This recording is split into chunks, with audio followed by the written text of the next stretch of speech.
Okay, let's do this. Let's record the show. Everybody gotta record the show. I'm gonna record this podcast show. Ba. Here we are, singing a song. Record it all day long. Here we go. Record the show. It's gonna be number one. Dun dun dun dun dun. Okay, let's go. Theme song in 3, 2.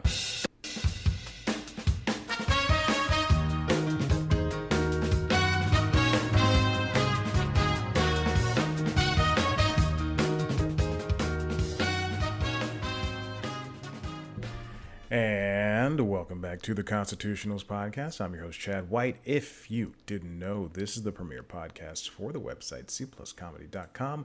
Like I just said, it's a website. Go there. Episode 210, the Constitutionals Podcast, back from a hiatus. After we previously already had a hiatus. Listen, if there's not going to be any news, I'm not going to force myself to sit down and record this stupid show.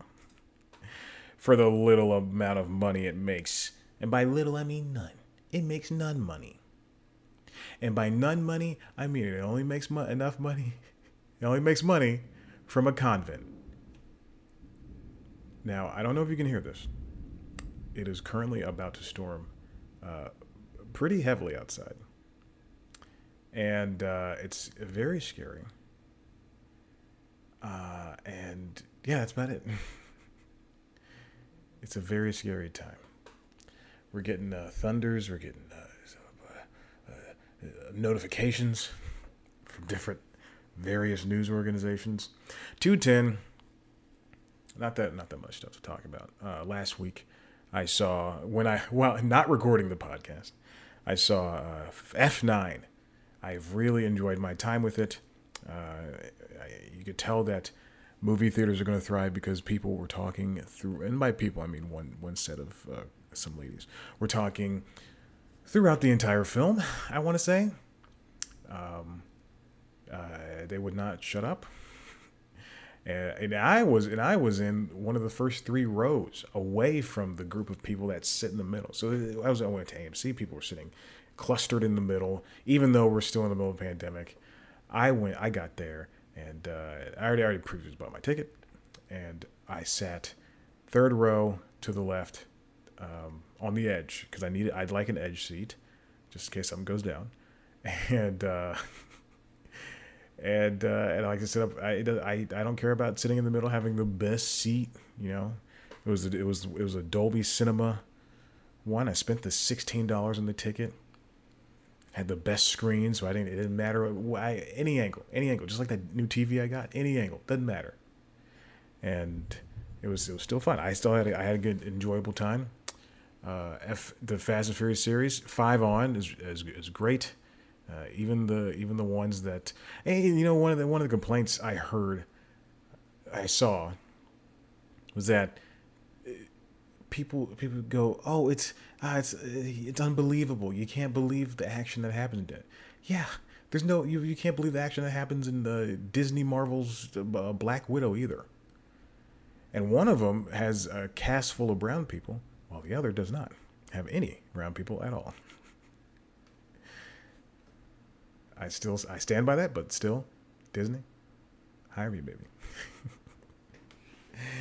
I'll take anything at this point. It just got darker outside, and I do believe it's raining. I don't know if you can hear on the microphones, but you'll notice that my lighting did get a little bit darker, so I have to adjust the lamps, the LED lamps, the LED lights. But whatever, doesn't matter. His camera's not that good anyway.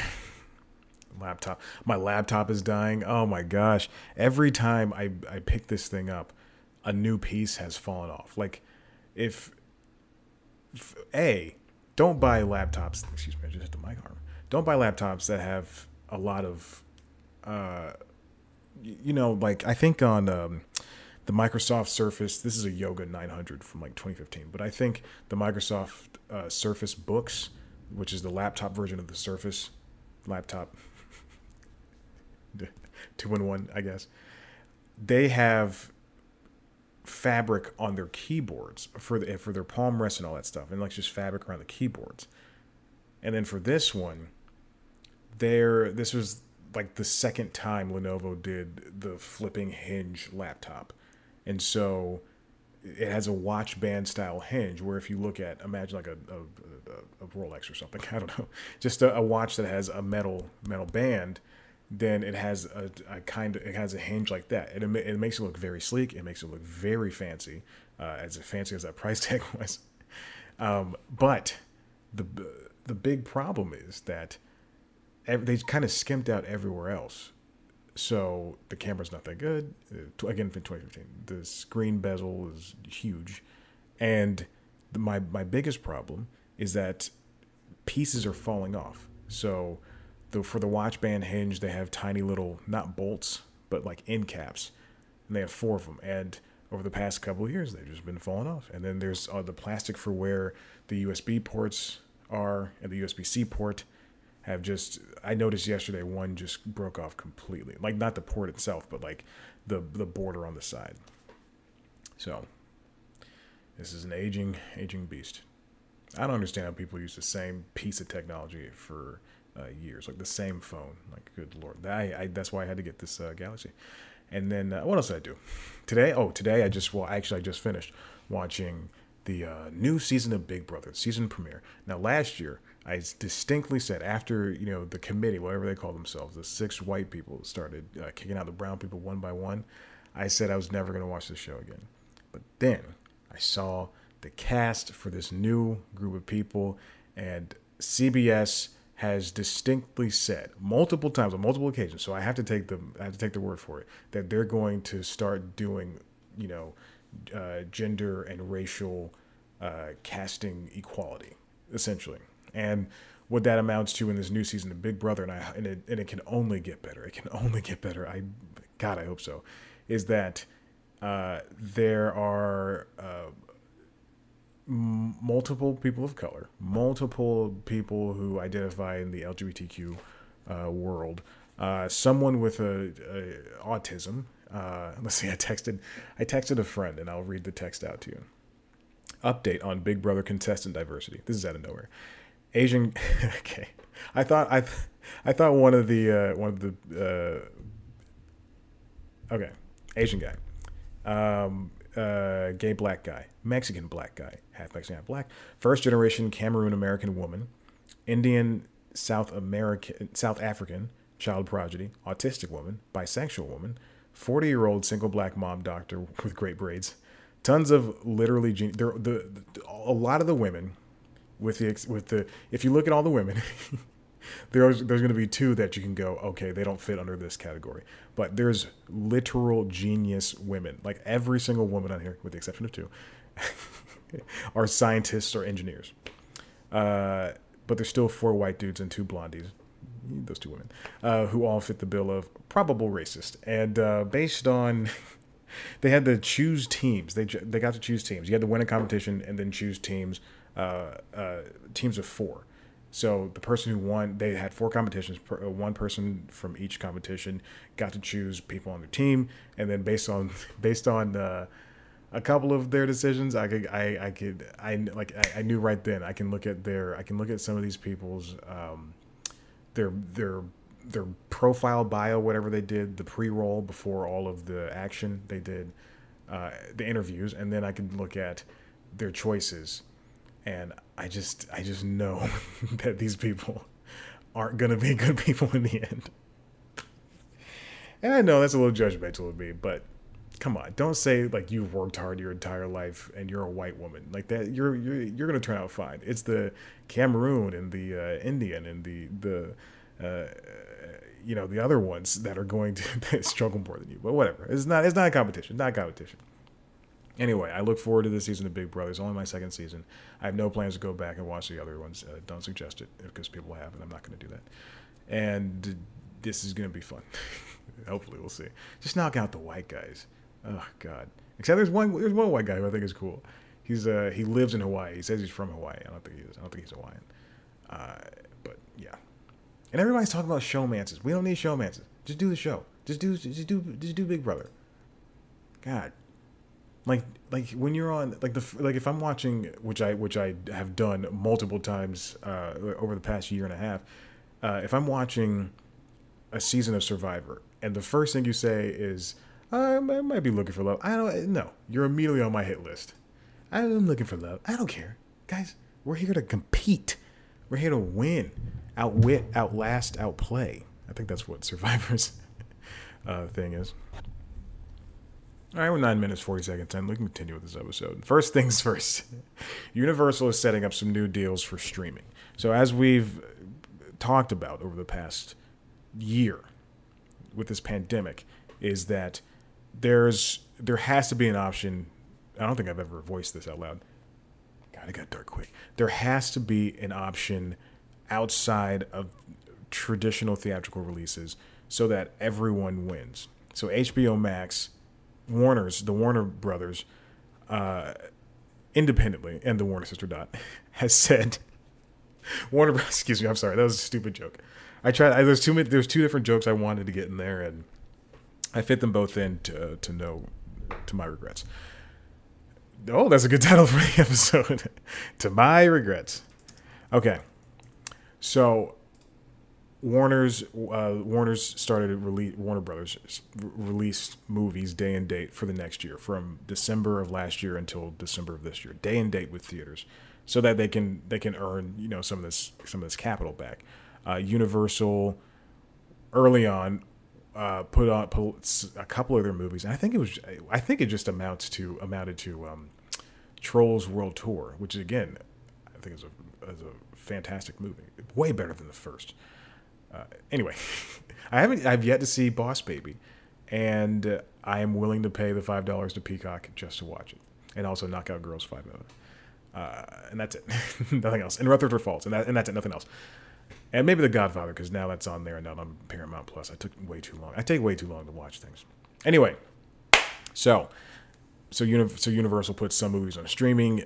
A lot of other studios are forced. I think Paramount, was forced to sell The Lovebirds to Netflix. Oh my God, yeah, it's coming down. And also my ears on. So you either sell it, you either release it, or you hold it. And if it's a tentpole, they hold it. The new James Bond, F9, Quiet Place 2, Quiet Place Part 2, rather. You save those movies because they're the ones that are going to allow you to make the smaller ones, the ones that aren't programmed to make billions of dollars. So Universal is I mean, they have the capital to, but kind of risking it by saying not early last year. Was it early last year? Was that early last year? At some point last year, they said that they're looking. Yeah, it was early last year, early in the pandemic. At some point, they said that they were looking to skip theatrical or release movies like within 90-day time frame, or no, excuse me, release movies within like a couple of weeks time frame. And then AMC said, this sucks, you guys are screwing us over. And then Universal said, okay, well, how about 90 days? And then the theaters said, fine. But now there's new streaming deals that they're setting up. This comes from Variety, written by Brent Lang. Universal moves from a film licensing deal from HBO to Peacock, bolstering streaming service. So what usually happens is that a movie gets released to theaters, and then after it's in theaters, about 6 months later, it goes to HBO, the premium channel. And then like maybe 6 to 8 months, maybe even a year after that, then a network like FX, Cartoon Network, USA, TNT, they can all try to buy the rights to air that movie. So Universal is going to move its Pay One window, if that's what it's called, for films from HBO to Peacock.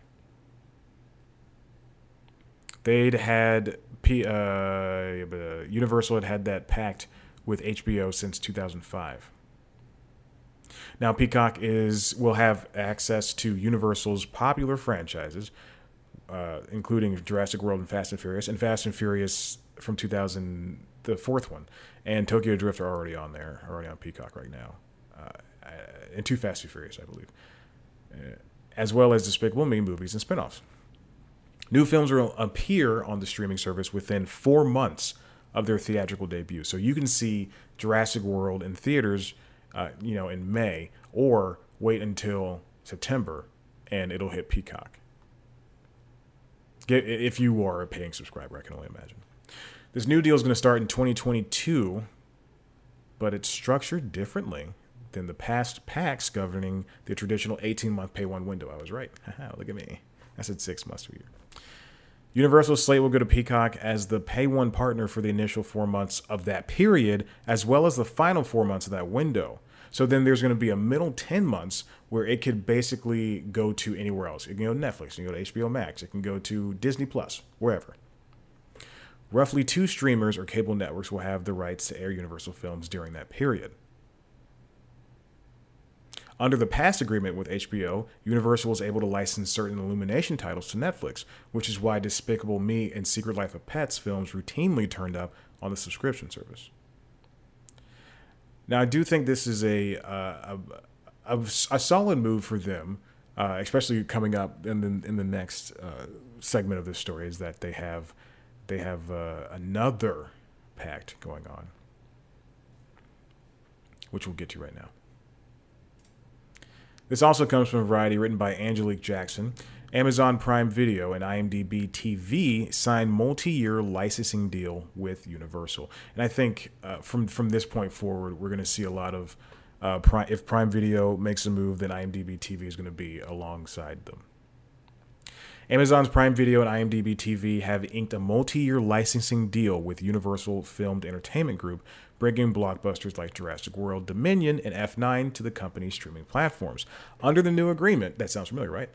Prime Video will have an exclusive pay one window for Universal's slate of live-action films in the U.S. that's starting in 2022.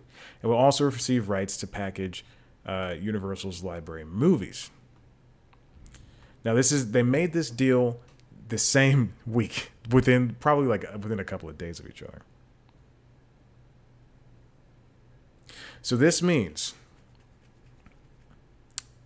hold on, for initial 4 months of the post-theatrical period, as well as 4 months for both Peacock and So to me, this looks like they are they're hedging their bets and splitting things up, because if you put them on that first 4 month period is going to go to Peacock, and then that next 10-month period, oh my gosh, that is some strong lightning, baby, or thunder. Thunder is for light and light is for thunder. Is that the title?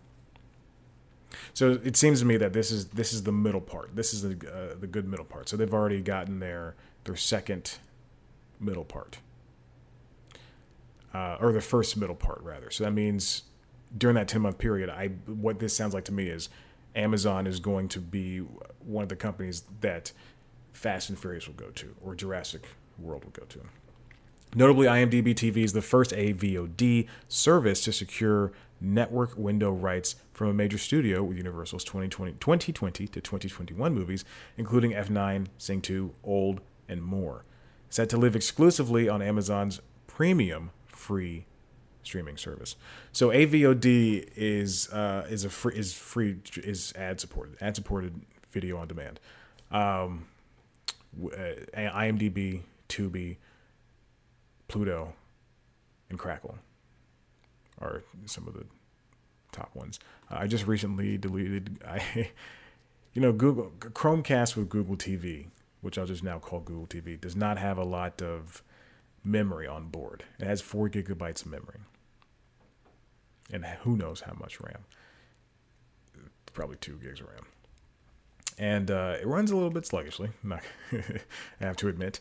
But that memory fills up quickly because apps are ever updating. And so I've had all the major apps downloaded, streaming video apps and some music apps downloaded to both of the. I have a Google TV connected to the main TV and the Google TV connected to the bedroom TV, and on both of them I've had to delete a handful of stuff of apps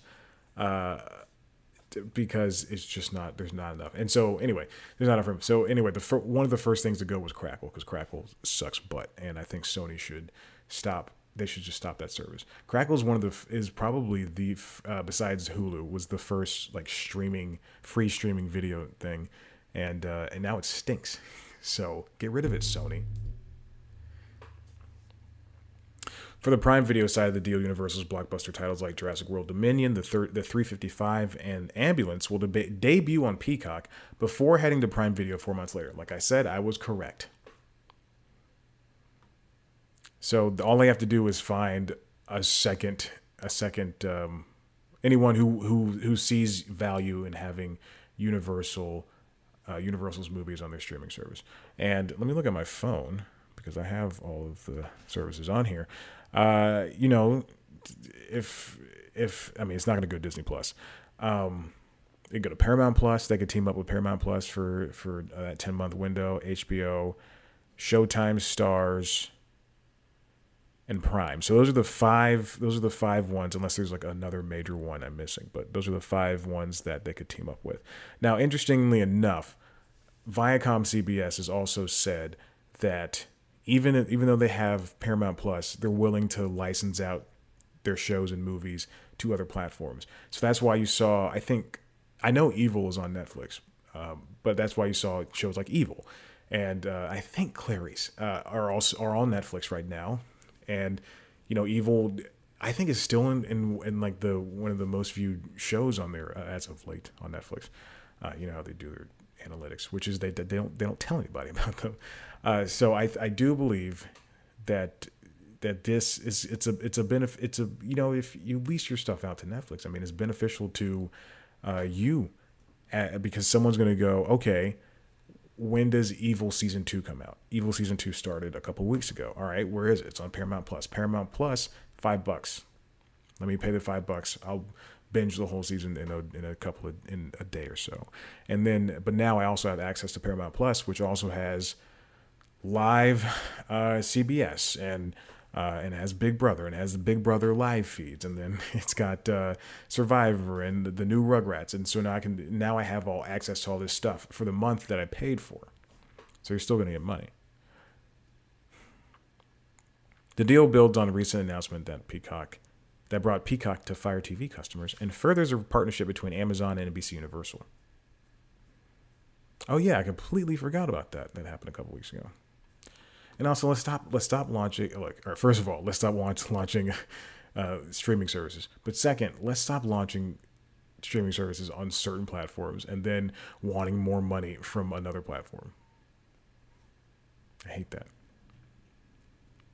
Hey, this first story, and that was just a teaser. Jesus, I did it again.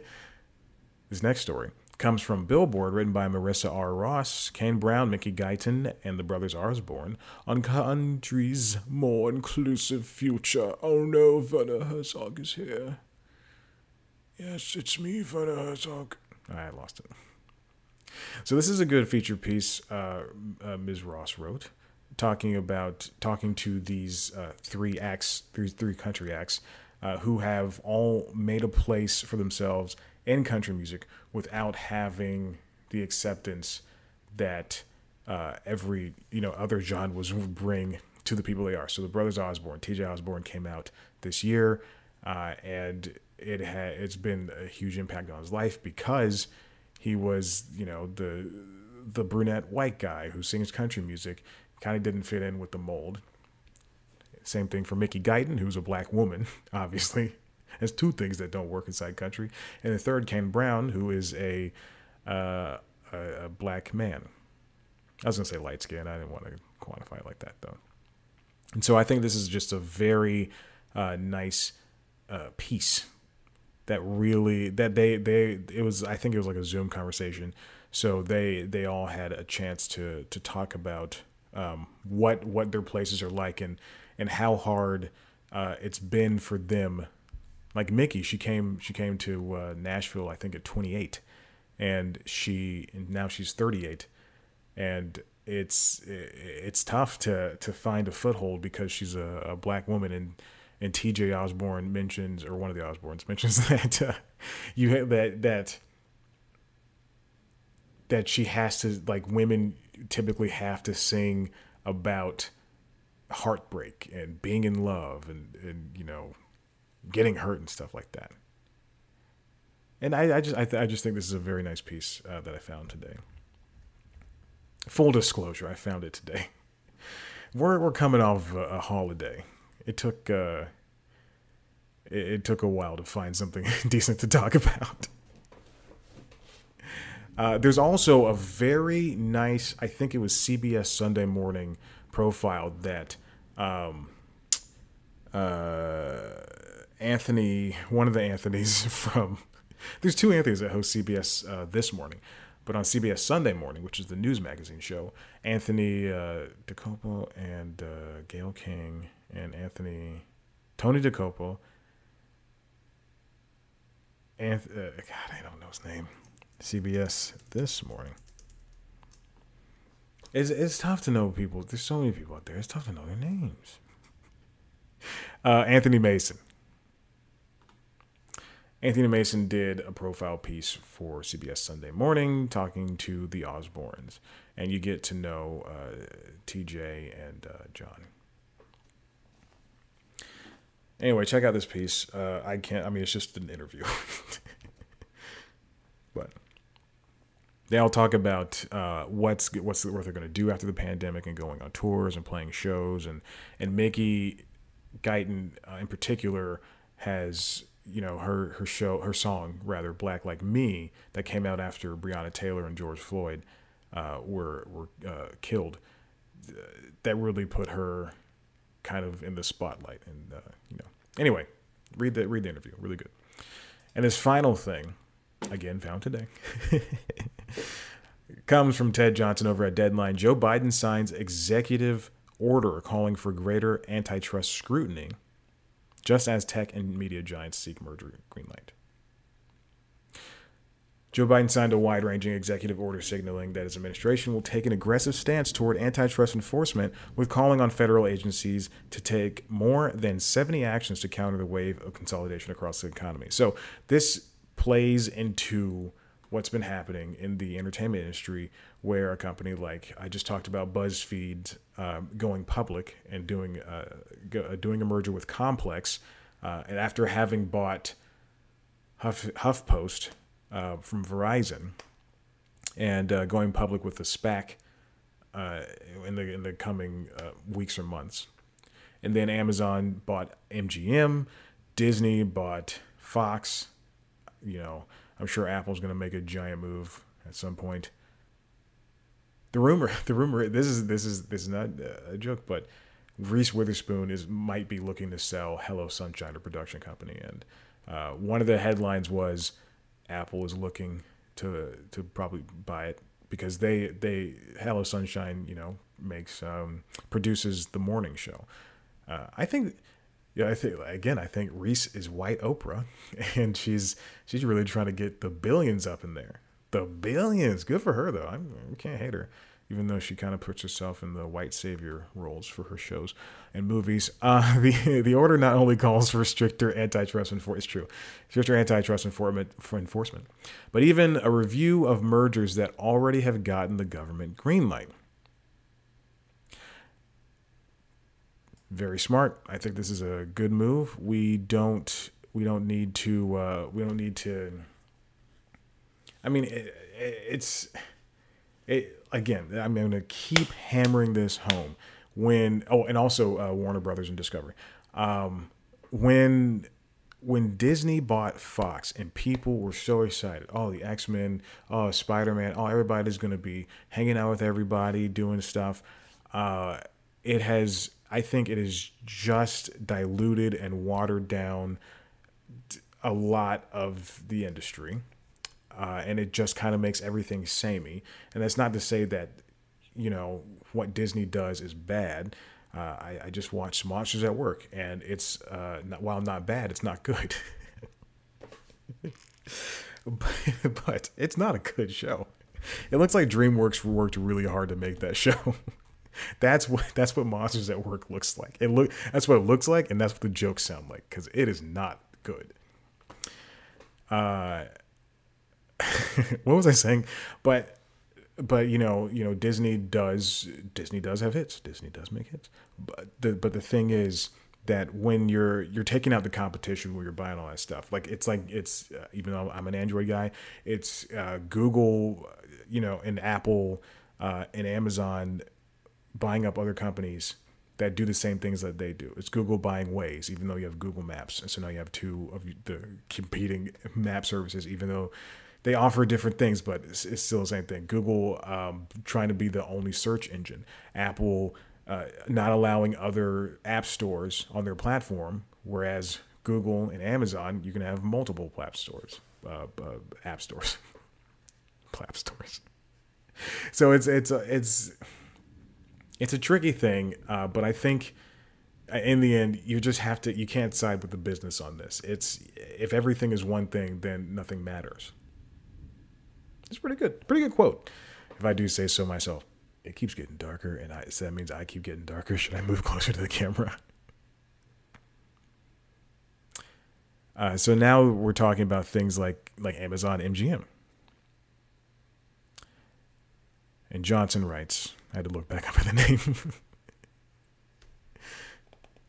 But the relative size of the studio, MGM, especially compared to Hollywood's major studios, has raised doubts among a number of antitrust experts that the government could win a court challenge should it sue to block the deal. Amazon has pointed to other recent, far larger mergers, yes, like Walt Disney's combination with Fox, that the government greenlit, that got the government green light with relatively little turbulence. Yeah, I remember when AT&T was buying Warner, Trump said something, but he didn't exactly act on anything.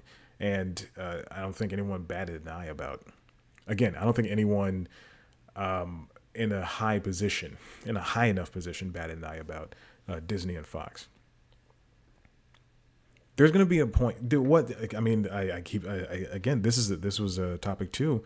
When AT&T had to be broken up into Singular Wireless, and Bell South, Bell South was down here.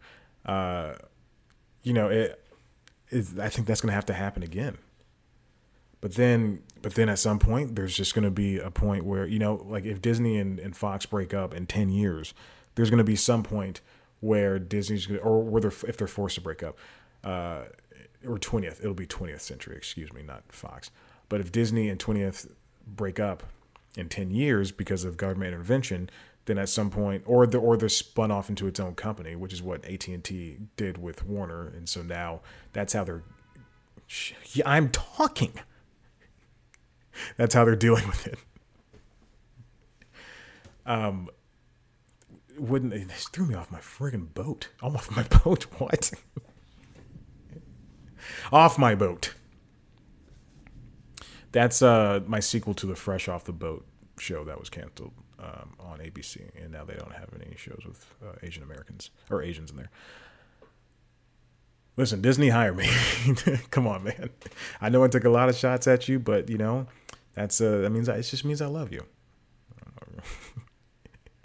There was this week too on The Simpsons on Disney Plus released a short about Loki coming to Springfield, and I love The Simpsons to death. I'll friggin' defend the last 20 to 15 years of the show, 15 to 20 years of the show. I'll watch it. I'll watch it every friggin' day. That 4 minutes, and it's not even 4 minutes. It was like 2.5 minutes of animation and 2.5 minutes of credits. That 4 minutes was hands down the worst 4 minutes of The Simpsons that has ever aired. And they should never do something like that again. And I don't care if Disney offers them all the money in the world. That it was a gross use of company synergy. And they can do shorts. They can release stuff on social. And even then, that's the stuff they did something on social about Trump, I think like 2 or 3 times over the past couple of years, and it's just never been good. And so they need to avoid stuff like that. And they also need to avoid like stuff that's not contemporary, that's of the moment. So, and then they also just need to avoid this synergy thing. You don't need to do it. Al Jean, who else works there? Matt Selman. I'm thinking of people from like 20 years ago. I'm like Groening probably doesn't even go in there anymore. He probably just signs off on story ideas. Yeah, I mean, it was bad. It was not good. And now I know how Star Wars fans feel about The Last Awakens. The last Force Awakens, wherever the hell that thing's called. Because apparently people didn't like it. I guess I don't know. I can't even get the title right. But that was just such a bad. It was bad. It was just bad. Speaking of Tom Hiddleston, I'm not going to watch Loki. But speaking of Tom Hiddleston, I have a feeling that he's going to host SNL, the season opener. I think it should be Conan. I've been watching the Story of Late Night documentary on CNN, and it's well done. It's kind of rushed. They're kind of just they only give themselves 6 episodes, and they're kind of just dancing over a lot of stuff. They didn't even speak to Arsenio, and I mean obviously they asked him, but he has there's an episode that's about him and Carson and Joan Rivers. I think it's episode 2 or 3, or it might be 3, and he's talked about, but he's not talked to. Definitely noticeable. But anyway, Conan ended a couple weeks ago, and he's everybody knows he worked on SNL for a little bit, and so I think that if I was NBC, if I was Lorne Michaels, and if I was thinking about, we're halfway through the summer and the season starts in September or October, I think it would be the first person I would get is Conan. I don't care about ratings. I don't, because it's season opener. You're gonna have good ratings anyway. But if they get Conan to host, oh my God, that would be so beautiful. Such a great homage to his work there years and years and years ago, 20, 30 years ago at this point. Yeah, they should get Conan, but I think it's going to be Tom Hiddleston, barring any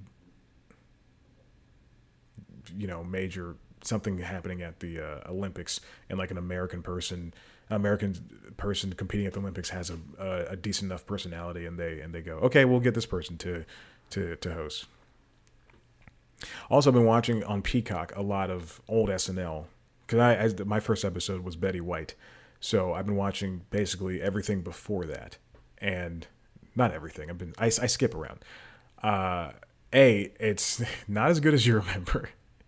If you grew up with seasons 20 through 28, it's not as good as you remember. But anyway, or seasons, the first 15 seasons are bad. But I think you can see an evolution of comedy where the jokes for the first 15 seasons are very slow and they're not really up front, and now they're kind of rapid fire, quick pace and all that stuff. So let's get back to this executive order. Getting far less attention on Capitol Hill, Johnson writes, is Discovery's proposed merger with Warner Media, in part because it unwinds a transaction that was challenged unsuccessfully by the Justice Department, the AT&T combination with Time Warner.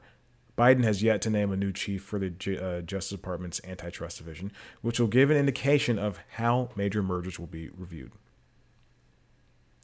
Biden also singled out cable and telecom companies as targets of some of his proposals, as he noted that 65 million Americans are in the areas with only one high-speed internet service provider, and that's a very important thing. In Middle America, I live in Atlanta. I live in a city that offers Google Fiber, AT&T, Verizon, T-Mobile, all this stuff, and it's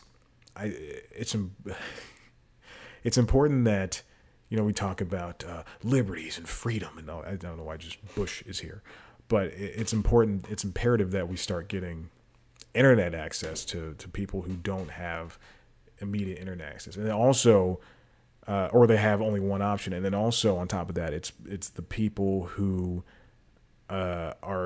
who don't have devices for that internet access. Like during the pandemic, people who I read tons of stories about New York families who come from underprivileged backgrounds, and they in the schools had to give them, iPads or laptops, what have you, during this pandemic, and they didn't have internet at home.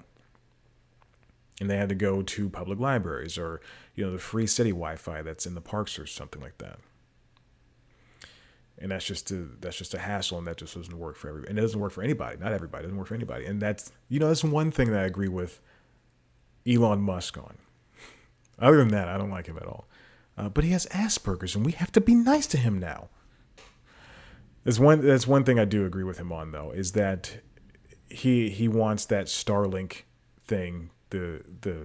He wants to give free internet to people, the satellite internet from space, and even that's not that good. I've been reading stuff on that. So let's get these bands together. Let's get these bands together. Hey, listen, that was an episode of the Constitutionals, 210, if I remember the number correctly. If you like what you heard here, head to the website. Hold on, breaking news: Joker rolls in the Wimbledon semis. Yeah, bro. I like Djokovic. If you like what you heard here, head to the website, cpluscomedy.com, where there are so many different... Sorry, I'm testing out the audio for the thing. Where there are, interviews with your favorite comedians: Shelby Wolstein, Chris Gethard, Maria Bamford, Jimmy Pardo, Ron Funches, Craig Ferguson, Larry the Cable Guy, Jen Kirkman, Matt Brogger, Jermaine Fowler, just naming all the famous ones. Except for one of them, whose name I said first was that I should... But I count them among the same group.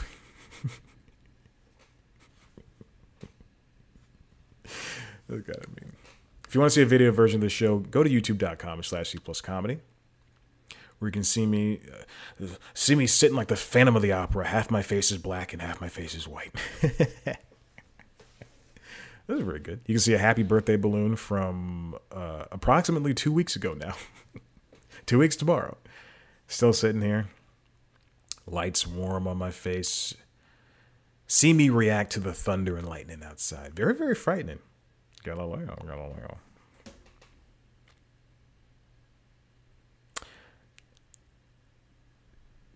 Also on youtube.com/cpluscomedy is our premiere show, News Time, which is a daily show ripoff. I take one story and I dissect it. This week was BuzzFeed's SPAC. They're going to go public with a SPAC merger with a blank check company, if you haven't heard about SPACs. And I talk about that. I talk about how New York Times was the first digital media company. Oh, God. Because they're digital media. Was the first newspaper to do it, the first news whatever to do it. And all the other news things, and how BuzzFeed can succeed, and where it stands and all that stuff. So, pretty good episode. Check it out. And Twitter, Instagram, Facebook @CPlusComedy. Me on Twitter and Instagram @ChadBlackWhite. Rate, review, subscribe to this podcast wherever you get your podcast. Share it with your friends. Please do. Don't just watch the Instagram cutout. If you made it this far, then you're not watching the Instagram cutouts. All right. Thank you. Goodbye.